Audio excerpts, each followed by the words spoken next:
Lecture is recorded by Sarhad Education System for class 9 science. This is your chemistry book. Open your books. Unit number 5, physical states of matter. So students, in the previous lecture we have studied about Charles' law. So in this lecture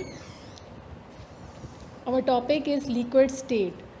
तो liquid state के बारे में पढ़ना है. Liquid क्या होता है आप लोगों को पता है. जो भी बहने वाली चीज़ होती है जैसे वाटर हो गया और इसके अलावा दूसरे जितने भी फ्लूइड्स हैं वो लिक्विड में आते हैं. तो यहाँ पर हमने लिक्विड की प्रॉपर्टीज़ और उसके फैक्टर्स को डिस्कस करना है. सबसे पहले तो हमें पता होना चाहिए लिक्विड की जो कैरेक्टरिस्टिक्स हैं वो क्या हैं. किस वजह से हमें पता चलेगा कि कोई भी चीज़ लिक्विड होती है. तो liquid is a state of matter in which the intermolecular forces of attraction is stronger than gaseous state. अच्छा, आपने इंटरमोलिकुलर फोर्सेस के बारे में पढ़ा होगा कि मैटर की जो 3 स्टेट्स हैं सॉलिड, लिक्विड एंड गैस, उनके अंदर इंटरमोलिकुलर फोर्सेस पाई जाती हैं. तो वो फोर्सेस जो कि मॉलिक्यूल्स के दरमियान होती हैं, अगर वो इंटरमोलिकुलर फोर्सेस ज़्यादा होंगी तो वो मॉलिक्यूल्स टाइटली पैक्ड होंगे और वो सॉलिड फॉर्म में होंगे. लेकिन लिक्विड फॉर्म में ये इंटरमोलिकुलर फोर्सेस इतनी ज़्यादा स्ट्रॉन्ग नहीं होती हैं बट गैशियस स्टेट से ज़्यादा स्ट्रॉन्ग होती हैं.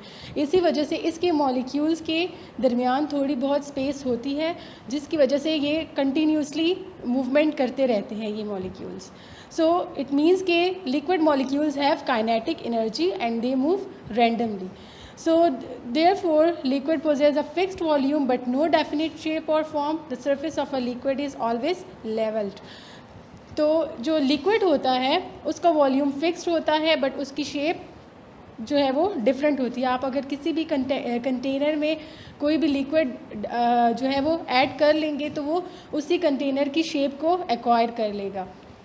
सो हम अब इसकी 1 बाय 1 प्रॉपर्टीज़ को डिस्कस करते हैं.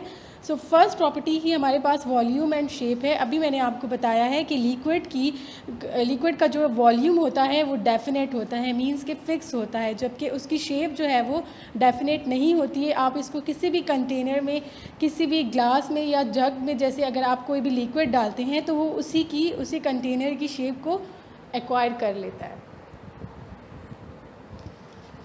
Second one is evaporation. Evaporation आपको पता होगा, जब भी आप अगर कोई भी लिक्विड को बॉयल करते हैं तो एट बॉइलिंग स्टेट जो है आहिस्ता आहिस्ता लिक्विड एवोपोरेट होना शुरू हो जाता है, भाप बन के उड़ना शुरू हो जाता है. तो इस स्टेट को हम एवोपोरेशन कहते हैं. अब यहाँ पर ये कंडीशन होती है कि लिक्विड जो है जिसके मॉलिक्यूल्स कंटिन्यूसली मूव कर रहे होते हैं, हर एक मॉलिक्यूल की जो काइनेटिक एनर्जी है वो डिफरेंट होती है. तो वो मॉलिक्यूल जिसकी एनर्जी हायर होगी वो ज़्यादा तेज़ी के साथ मूव करेगा और इंटरमोलिकुलर फोर्सेस जो उनके दरमियान होती हैं वो उनमें से निकल आएगा और लिक्विड की जो सरफेस है उसमें से बाहर निकल आएगा, जैसे आपको यहाँ पे शो किया हुआ है. फॉर एग्ज़ाम्पल ये आपके पास लिक्विड है और इसके अंदर जो आपको मॉलिक्यूल्स शो किए हुए हैं ये लिक्विड के मॉलिक्यूल हैं. अब इन मॉलिक्यूल्स में से जिस भी मॉलिक्यूल की काइनेटिक एनर्जी हायर होगी वो ऊपर की तरफ मूव करेगा. लेट्स सपोज इसकी ज़्यादा हायर है तो ये सबसे ज़्यादा टॉप पे है, फिर उसके बाद ये है. तो जिसकी भी ज़्यादा हायर होगी वो इंटरमोलिकुलर फोर्सेस से बाहर निकल जाएगा और ऊपर की तरफ लिक्विड सरफेस से ऊपर जो है वो चला जाएगा. तो इट मीन्स कि वाटर जो है वो एवोपोरेट होना या लिक्विड जो है वो एवोपोरेट होना स्टार्ट कर देता है. तो इस तरीके से अगर हम इसका टेम्परेचर हाई करेंगे तो जो बाकी मॉलिक्यूल्स हैं उनकी भी काइनेटिक एनर्जी ज़्यादा हायर हो जाएगी और वो भी मूव करना शुरू कर देंगे और एवोपोरेशन स्टार्ट हो जाएगी. सो डेफिनेशन इसकी क्या है? The conversion of liquid state into gaseous state is called evaporation. Liquid matter की जो लिक्विड स्टेट होती है अगर वो गैस में कन्वर्ट हो जाए तो उस प्रोसेस को हम एवोपोरेशन कहते हैं. अब जो भाप बन के मॉलिक्यूल्स उड़ रहे होते हैं वो असल में किस स्टेट में होते हैं? गैसियस स्टेट में होते हैं. So we can say that phenomena in which a liquid converted into its vapours without external heating is called evaporation. तो अब अगर हम कोई भी जो है वो चीज़ बॉयल कर रहे हैं तो हम उसको हीट प्रोवाइड कर रहे हैं, हम उसको खुद ही एवोपोरेट करवाना चाह रहे हैं. लेकिन अगर कोई भी जो है लिक्विड बगैर एक्सटर्नल हीटिंग के अपनी काइनेटिक एनर्जी की वजह से अगर मॉलिक्यूल्स मूव कर रहे हैं तो इस प्रोसेस को हम क्या कहेंगे, एवोपोरेशन कहेंगे। सो एवोपोरेशन जो है वो तमाम टेम्परेचर्स पे होती है नॉर्मली भी। अगर रूम टेम्परेचर हो तो वहाँ पर भी थोड़ी बहुत एवोपोरेशन, अगर कोई भी लिक्विड पड़ा हो तो उसकी एवोपोरेशन होती रहती है। सो ये डिपेंड करता है मॉलिक्यूल्स के काइनेटिक एनर्जी पर। जितनी ज़्यादा काइनेटिक एनर्जी होगी उतनी ही ज़्यादा मॉलिक्यूल तेज़ी से मूव करेगा। बट इसके बाद जो रिमेनिंग मॉलिक्यूल्स होते हैं उनका टेम्परेचर जो है वो फॉल डाउन हो जाता है, मतलब कि उनका टेम्परेचर लो हो जाता है। सो एवोपोरेशन जो है वो फॉलोइंग फैक्टर्स पे डिपेंड करता है। सबसे पहले है सरफेस एरिया। अगर किसी भी लिक्विड का अगर सरफेस एरिया जो है वो ज़्यादा होगा तो एवोपोरेशन भी ज़्यादा होगी। सो इट मीन्स कि the process of evaporation take place from the surface. जो आप देख रहे होंगे इस डायग्राम में कि ये सरफेस है, तो एवोपोरेशन का जो प्रोसेस है वो सरफेस से ही स्टार्ट होता है। इसलिए जितना ज़्यादा सरफेस एरिया होगा उतनी ही ज़्यादा एवोपोरेशन होगी। Second one is temperature. With the increase in temperature, the average kinetic energy of the molecules increases, so the rate of evaporation increases. अब यहाँ पर जैसे मैंने आपको बॉयलिंग की एग्जांपल दी थी कि हम किसी भी लिक्विड को अगर बॉयल कर रहे हैं, उसका टेम्परेचर ज़्यादा कर रहे हैं, तो उन मॉलिक्यूल्स की काइनेटिक एनर्जी ज़्यादा हो जाती है और एवोपोरेशन का रेट बढ़ जाता है। सो इट मीन्स कि with the increase in temperature the rate of evaporation increases.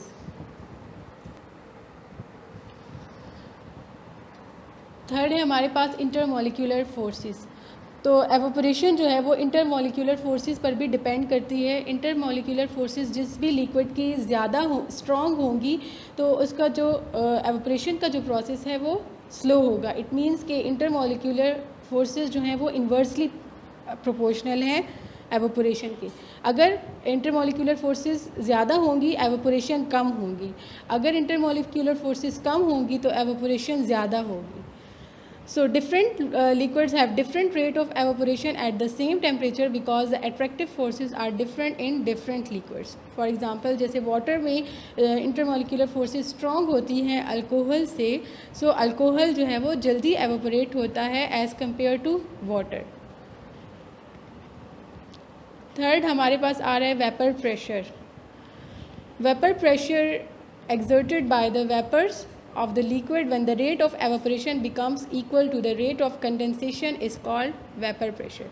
अब वेपर प्रेशर क्या होता है, अगर किसी भी लिक्विड का जो एवोपोरेशन रेट है वो उसके कंडेंसेशन रेट के इक्वल हो जाए तो जो प्रेशर डेवलप होता है उसको हम वेपर प्रेशर कहते हैं। एवोपोरेशन अभी आपने पढ़ा है कि लिक्विड जो है जब वेपर्स में कन्वर्ट हो जाते हैं या गैसियस स्टेट में कन्वर्ट हो जाते हैं तो उसको हम एवोपोरेशन कहते हैं। कंडेंसेशन जब वेपर्स लिक्विड में दोबारा कन्वर्ट हो जाएं तो उस प्रोसेस को हम कंडेंसेशन कहते हैं।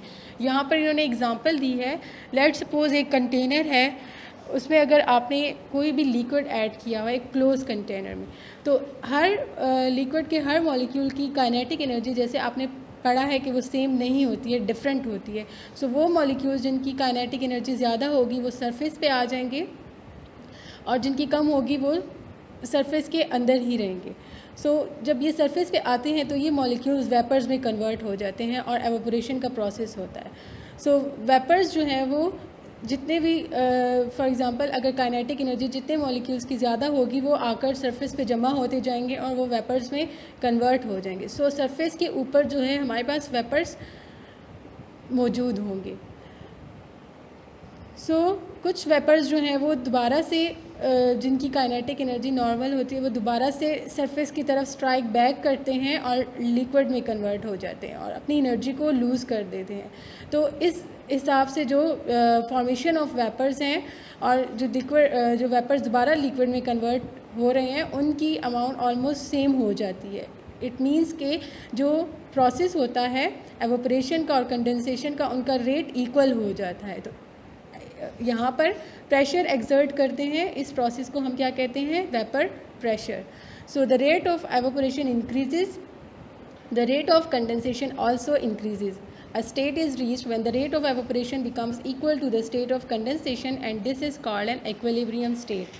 तो वो स्टेट जिसमें रेट ऑफ कंडेंसेशन जो है वो रेट ऑफ एवोपोरेशन के इक्वल हो जाए तो हमारे पास जो रिएक्शन होता है वो इक्विलिब्रियम में हो जाता है इनका। जैसे यहाँ पर इन्होंने शो किया हुआ है, लिक्विड वेपर्स में कन्वर्ट हो रहे हैं and vapours back to liquid में कन्वर्ट हो रहे हैं। तो जो लिक्विड वेपर्स में कन्वर्ट हो रहे हैं ये through the process of evaporation and vapours back into liquid is condensation. So the vapor pressure can be defined as the pressure exerted by the vapors of a liquid is in equilibrium state. Equilibrium state में जो भी pressure vapors के ऊपर exert होता है उसको हम क्या कहेंगे, vapor pressure कहेंगे। Factors affecting vapor pressure. So vapor pressure पे कौन कौन से factors affect करते हैं हम one by one डिस्कस करेंगे। सबसे पहले हमारे पास आता है nature of liquid, कि लिक्विड की जो नेचर है वो बहुत ज़्यादा इम्पॉर्टेंस रखती है। जिस हिसाब से भी लिक्विड होता है उसकी नेचर जो होती है उसका प्रेशर उसी के मुताबिक होता है। सो पोलर लिक्विड जो होते हैं जिनका बॉइलिंग पॉइंट, वो लिक्विड्स जिनका बॉइलिंग पॉइंट हाई होता है उनका वेपर प्रेशर कम होगा, और वो लिक्विड्स जैसे कि नॉन पोलर लिक्विड्स होते हैं या जिनका बॉइलिंग पॉइंट लो होता है तो उनका प्रेशर ज़्यादा होगा सेम टेम्परेचर पे। जैसे कि वाटर जो है, water has less vapour pressure than that of acetone at same temperature. Vapour pressure जो वाटर का है वो कम इसलिए है क्योंकि उसका जो बॉइलिंग पॉइंट है वो ज़्यादा है। इसी तरह से एसीटोन जो है वो जल्दी एवोपोरेट हो जाता है एज़ कम्पेयर टू वाटर, उसका बॉइलिंग पॉइंट कम है इसीलिए उसका वेपर प्रेशर ज़्यादा होगा। नेक्स्ट हमारे पास है इंटरमोलिक्यूलर फोर्सेस। जितनी ज़्यादा स्ट्रॉन्ग इंटरमोलिक्यूलर फोर्सेस होंगी लिक्विड उतना ही जो है वो मुश्किल से एवोपरेट होता है, क्योंकि उनके दरमियान जो बॉन्डिंग होती है मॉलिक्यूल्स के दरमियान जो फोर्स ऑफ अट्रैक्शन होती है वो ज़्यादा होती है, सो उनका वेपर प्रेशर कम होगा।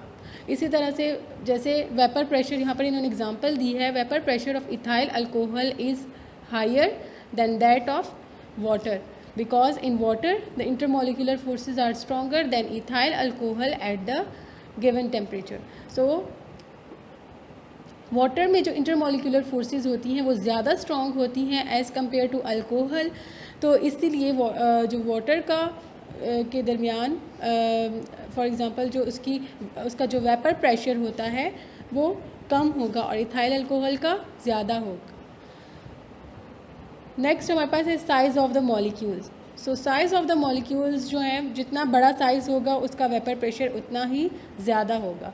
So those liquids have small size are easily evaporated than those liquids which have large size. तो वो लिक्विड्स जिनका साइज़ स्मॉल होता है वो ज़्यादा ईजिली एवोपरेट होते हैं as compare to the large size. Small size molecules vapour बना लेते हैं as compare to big size molecule same temperature पे।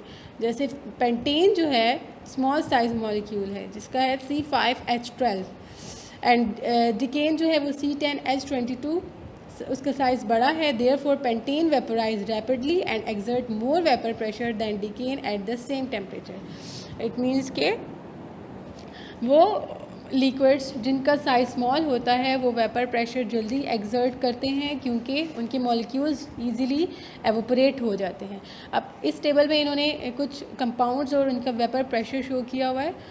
क्लोरोफॉर्म CHCl3 उसका फार्मूला है, उसका वेपर प्रेशर कितना है 170 है।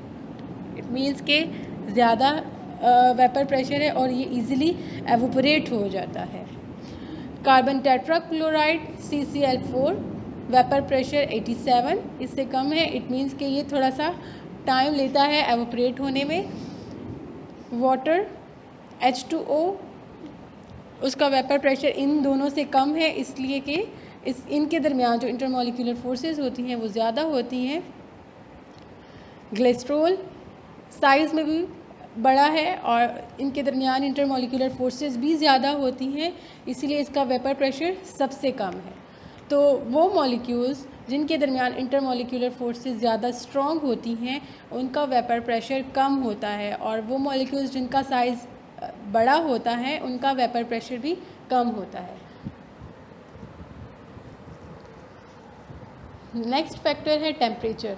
जितना ज़्यादा हम टेम्परेचर इंक्रीज़ करते हैं उतनी ही ज़्यादा इंटरमॉलिक्यूलर फोर्सेस जो हैं उनके दरमियान वीक पड़ जाती हैं लिक्विड के दरमियान, और लिक्विड मॉलिक्यूल की जो एवरेज काइनेटिक एनर्जी है वो भी इंक्रीज़ हो जाती है। सो इट मीन्स कि with the increase in temperature the rate of evaporation also increases. तो जितना ज़्यादा हम टेम्परेचर इंक्रीज़ करते हैं इंटरमॉलिक्यूलर फोर्सेस जो है वो मॉलिक्यूल्स के दरमियान जो होती हैं वो वीक हो जाती हैं, और उनके दरमियान मॉलिक्यूल्स के दरमियान जो डिस्टेंस होता है वो बढ़ जाता है और मॉलिक्यूल्स ईज़िली एवापोरेट हो जाते हैं। सो स्टूडेंट्स, यहाँ तक हमने वेपर प्रेशर के फैक्टर्स डिस्कस किए हैं। आप अपने लेक्चर को रिपीट करें 2 to 3 टाइम्स।